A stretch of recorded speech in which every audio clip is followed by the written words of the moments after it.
Hello guys, magandang gabi sa inyong lahat. Ito ulit si Mike Padawat. Nakatuloy tayo sa pinaka-latest weather analysis ng araw po ng Lunes hanggang Miyerkules, Agosto 5 hanggang 7, 2024. Ito po ang ating Tagalog version. Pinaglilingkod sa inyo ng Typhoon 2000 at ng Naga College Foundation. At bago tayo magsimula, gusto kong pasalamatan ang ating partners, ang Aboitiz Power, Bank of the Philippine Islands Sustainable with You. Yung interested, click lang po ang link dito. Or kapag kayo po ay nanonood sa Facebook channel, meron pong link doon sa description patungo sa BPI Sustainable with You. At isa sa mga pinakamagandang hotel sa Rion Bicol at ng Naga City, ang Avenue Plaza Hotel. Ang lokal na gobyerno ng Naga City headed by ang Honorable Mayor Nelson Legacion at ang ating Honorable Congressman ng ikatlong distrito ng Camarines Sur, Congressman Gabby Bordado. At ngayon, umpisa natin ang update. Meron po tayong binabantayan ng mga series of low pressure areas labas ng ating bansa.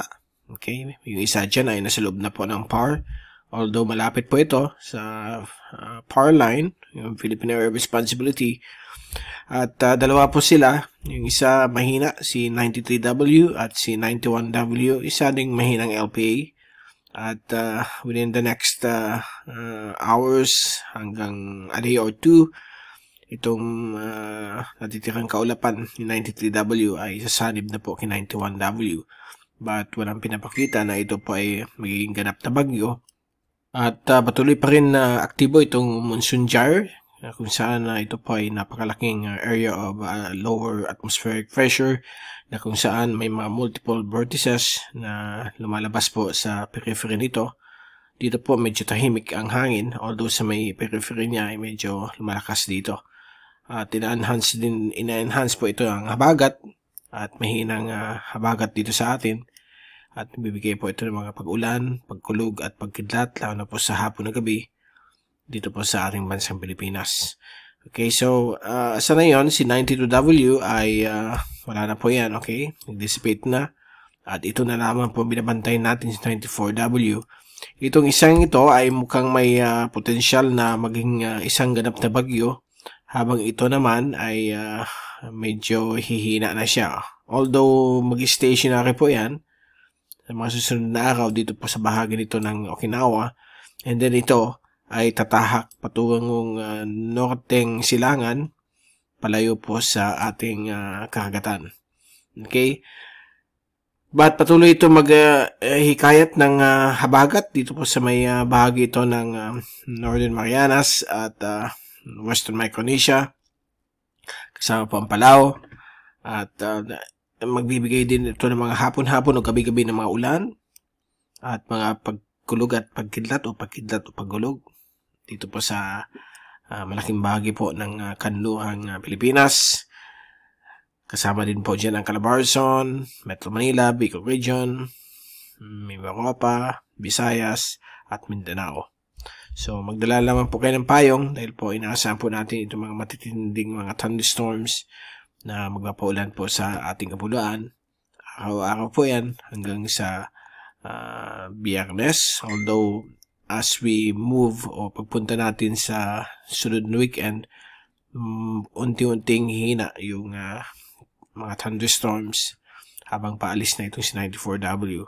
At ito ang sinasabi kong potential na baka maging isang ganap na bagyo base po sa mga computer models.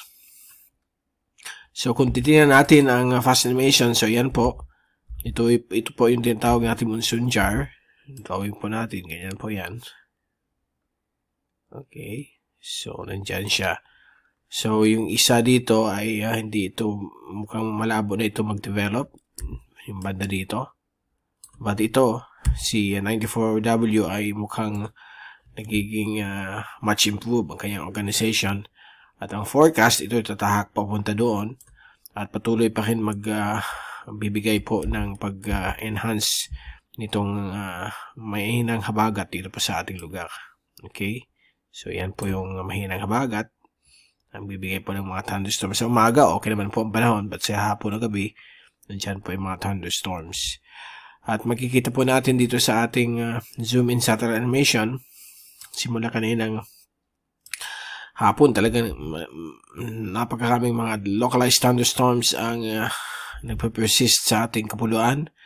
So mag-ingat po sa mga kidlat, mga biglaang pagwaha pag may mga malalakas na ulan o malalakas na patak ng ulan dala itong mga localized thunderstorms. Okay? At dito naman po sa ating wind at pressure forecast, makikita po ninyo dyan na itong si 91 and 93W ay mukhang sasanib. Subalit itong nandito si 94W ang lalakas. Kasi kung tinignan ninyo bukas po ng Martes, ayan na po siya. Okay? And then sa Miyerkules, mukhang hina itong si 91W, itong si 94W ang mukhang magiging ganap na bagyo. At tuluyan na po ay mag-accelerate patungo sa karagatan sa katimugan ng Japan. At patuloy pa rin ang konting hila ng habagat sa ating lugar. So, inaasahan pa rin mga thunderstorms sa araw-araw sa iba't mga bahagi po ng ating bansa. So, yan po ang European model. Kung titignan natin yung American model, halos magkapareho din sila. Kasi, tingnan nyo, Tuesday, Miyerkules, okay, Martes, Miyerkules, hina ito rin yung lalakas. Okay? So, 94W ang mukhang may malaking posibilidad na maging ganap na bagyo yan habang ito mag-accelerate patungo po sa hilagang silangan palayo po sa karagatan natin.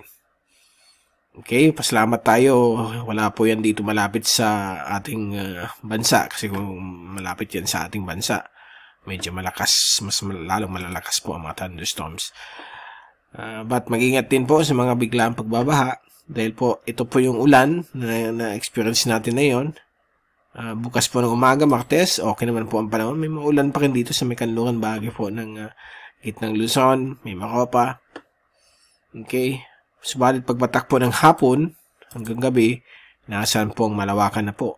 Mga malawakan na mga kalat-kalat na mga pag-ulan, pagkulog at pagkidlat. Miyerkules ng umaga, okay naman po ang panahon. Mainit, maganda. Hapon, yan naman po ang thunderstorms.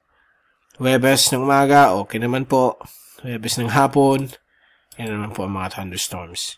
So halos kita ninyo, cycle lang po siya. Umaga, okay. Hapon, gabi, ulan. Dahil nasa panahon pa tayo ng tag-ulan. Okay? So inaasahan po natin itong mga pag-ulan. Base po sa mga susunod na araw na forecast. At sa rainfall accumulation forecast, sunod 3 araw hanggang Miyerkules. So, yan po. Ang mga ulan po dito ay mukhang nasa 20 to 50 millimeters yung total rainfall for the next 3 days. So, mga roughly, mga 10 to 20 millimeters per day lang ang inaasahan po natin dito sa kanluran bahagi po ng ating bansa. Ganyan din po sa may kanluran bahagi po ng Kabikulan, Southern Quezon, Masbate, Kanluran Samar, Kanluran Leyte. Mas malalakas po ang ulan dito sa may Occidental Mindoro.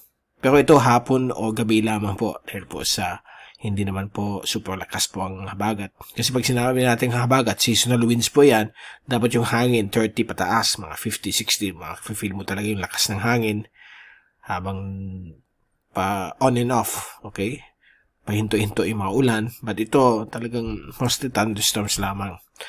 Parang hindi mo na-feel masyado ang habagat. Although makita natin may konting hangin talaga mula sa timog, kanluran at kanluran. At sa wave forecast naman po, susunod na 3 araw hanggang sa darating pong Huwebes, nakita po ninyo ay napaka-okay naman po mag-fishing at mag-travel sa karagatan. Sa East Philippine Sea ay mukhang below 1.5 meters ang alon. Ganoon din po sa may West Philippine Sea. Light lang po with a little moderate. Pero po sa inland waters ng ating bansa ay mukhang below 1 meter hanggang kalmado ang mga alon. So pwede pa rin po mag-fishing o mangisda at maglayag po sa karagatan. Dahil okay naman po. Hindi po masyadong kalakasan ang habagat. Mag-iingat lang po sa mga subasko, yung mga squalls na tinatawag kapag mayroon pong mga severe thunderstorms. Lalo na pag may nakita kayong shelf cloud. Okay, parang line of may itim na ulap. Yung likod niya medyo puti. Yan po yung bagsak ng ulan. Meron yung kasamang hangin at pagka magkaroon ng mga rogue waves, bigla ang pagtaas ng alon. So, mag-iingat lang po tayong lahat. Okay? So, dyan natin, tatapusin na nating update ngayong gabi po ng Lunes at muli tayong babalik. Ano yung darating po ng Miyerkules para sa another edition ng ating weather analysis. Mula sa Typhoon 2000, ito si Mike Padong magpapaalam. Mag-ingat po tayong lahat. #WeatherWiser. At maraming salamat po sa pagpanood nyo sa aking channel.